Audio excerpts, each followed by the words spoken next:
Hey guys, there's a war on AI. Well, I guess there is to some degree. There's definitely some moral aspects that polarize people.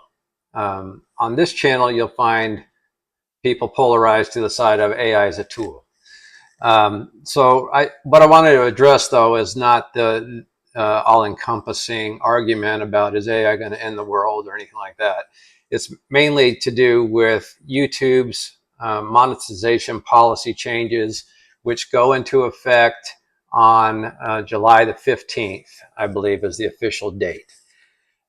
So is YouTube against AI? No, absolutely not, because you have to realize that YouTube is owned by Google, who's highly invested in AI. They want AI to be used because without the use, their investment goes down the drain. Um, and so what is this monetization update actually about, and who is it going to affect is the real question. And I do think that there will be some people affected. If you have quality content, what we're going to find out is that you're less likely to be affected by it. First, I want to take a look at what the policy changes are and try to establish what that really means for creators. So why don't we do that? Why don't we take a quick look? Okay, so here we go. Let's take a look. This is coming from the Economic Times. It's a synopsis of the changes being made on YouTube. The YouTube actual policy doesn't go really any deeper than any of this stuff, and it's just to paint a picture of what's happening and what's got people kind of up in arms. So YouTube is updating its monetization policy on July 15th, 2025 to target mass-produced and repetitive content, requiring creators to produce original and authentic videos to qualify for monetization.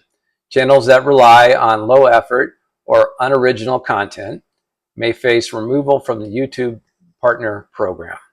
Okay, so now we're talking about repetitive content, people that are borrowing other material, not really putting a lot of effort into it. And it really comes down to value. You're going to see that in a minute. If you're putting out just something to put it out and there's no story behind it, there's no creative drive, there's nothing anybody can learn from it, this is what YouTube is trying to remove from their monetization, because that's the easiest way to kind of get rid of the people that are filling up space on their servers, because they know that the advertisers don't want to advertise on that kind of material, and most people don't want to watch that kind of material. So if you have a YouTube channel, I'm a faceless YouTube channel or something like that, I've got one. I plan on pretty soon here doing a how-to on how to make a faceless channel. They're not going away. They just have to have some sort of value.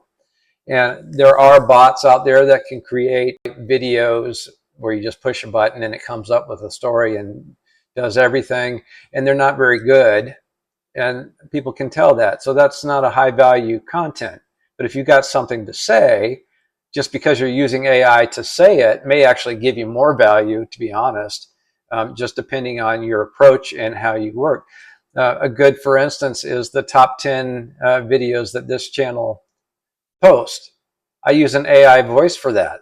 I don't have the best voice. And for that, I think of, when I think of top 10, I think of my days as a kid listening to Casey Kasem's Top 40. And so you have this professional announcer voice. Now, his face did not match his voice at all, believe me. But I wanted to have a voice that sounds like an announcer. So 11 Labs has a great text-to-speech option, and you can try out several versions and pick the one that matches what you want. And to me, that creates a better product. That creates more value. Now, do I know that YouTube's not going to come and say, "Hey, we don't like what you're doing with that"? No, I don't. But if that's the case, it's going to affect a lot of people, and there's going to be so many people that they'll find a new platform. Believe me, and I don't think YouTube wants that. If you've got valid content, and value in that content, they want you. It's as simple as that. They sell advertising. That's their business. It's not about just entertainment. They let other people entertain to sell to advertisers. That's how they make their money. So keep that in mind at all times. So let's look at the YouTube monetization policy changes and key updates. So content requirements: videos must be original or significantly altered if borrowed from other sources. So they're not saying you can't borrow source material like you do a news channel or something like that. They just say it must be original and it must be significantly altered. So it's not just cutting and pasting someone else's material. That's not fair to the original creator if that's the case. I agree with that. Content should provide educational or entertainment value beyond just attracting views. Well, I think we all want that. So if you're only trying to attract views and you're not trying to entertain or to provide any value, you're probably in the wrong business, so to speak, because that's where your core audience is going to come from. Now you can see why I like the text-to-voice options, because it does make a better presentation. What we're doing, I don't mind being human. I don't mind talking to the camera. But depending on the product, there may be a use for that. That was my point. So let's continue to look at it. We've got mass-produced and repetitious videos are at risk of losing monetization. Reaction videos, AI-generated content, and compilations may face stricter scrutiny. Okay, so they're not automatically disqualified. They're looking at how that content's being used. Are you just regurgitating and not adding anything to it? You might be a target. That's that, and that's fair. I can agree with that. Now, if we look at the eligibility, that remains the same. This is for long format videos, 1,000 subscribers and 4,000 valid public watch hours in the past year, or for shorts, 10 million valid public shorts views in the last 90 days. And again, content quality must be original, authentic, and advertiser friendly. So, and then it goes on to mention what are the implications for creators. So channels that are relying on automation or low effort content may face removal from YPP.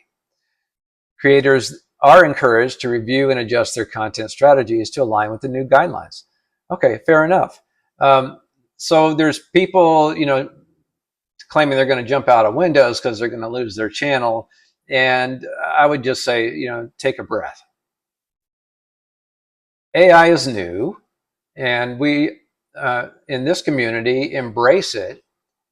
Is it difficult to work with right now? Yeah, I think a lot of the AI channels spend more time getting their product, their videos out, than someone who's doing just a talk like I'm doing right now. So there is a happy medium. This is being discovered, and we'll find it at some point. Now, what if the worst case scenario, let's say YouTube decided to take, everything AI off unless you showed proof that you wrote the script, and then all this other stuff that people are trying to claim right now. I 100% believe that would leave such a market gap that there would be several entrepreneurs putting up a new channel that's devoted strictly to AI content because there is a demand for it. And as AI gets better, believe me, I've been through a few of these changes. I watched the internet happen. As that gets better, people will gravitate more and more to AI as tools to not only make their life easier, but make more pleasing content at a lower cost. It's not there yet.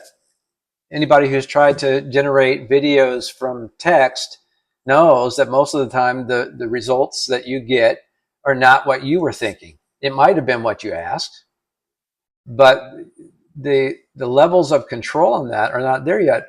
I have a sneaky suspicion that within a year or two they will be, because the competition is so fierce And the technology is evolving at such a rate that it's going to boggle even my mind, and I know it's coming.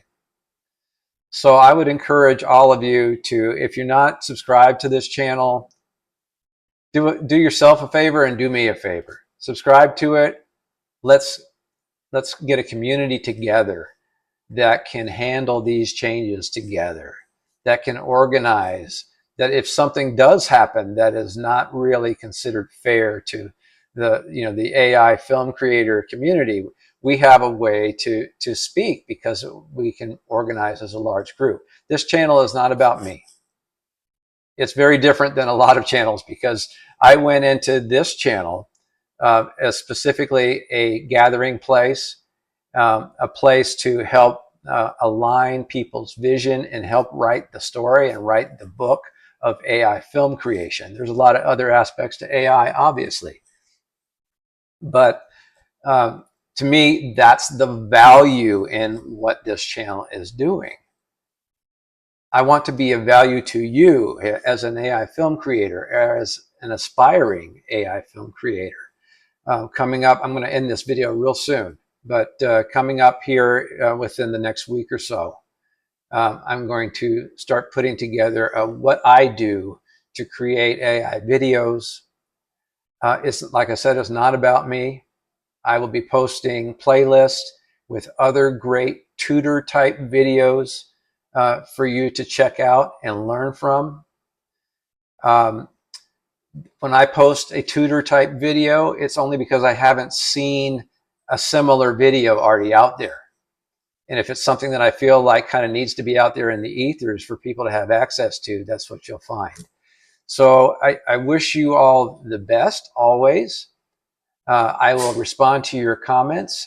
I am happy to get in touch and have a conversation with anybody who has ideas or who is aspiring to do something within the AI film community. I think it's very important to organize, to work together, to encourage each other. And that's what this channel is about. And I thank you for watching. Please like and subscribe.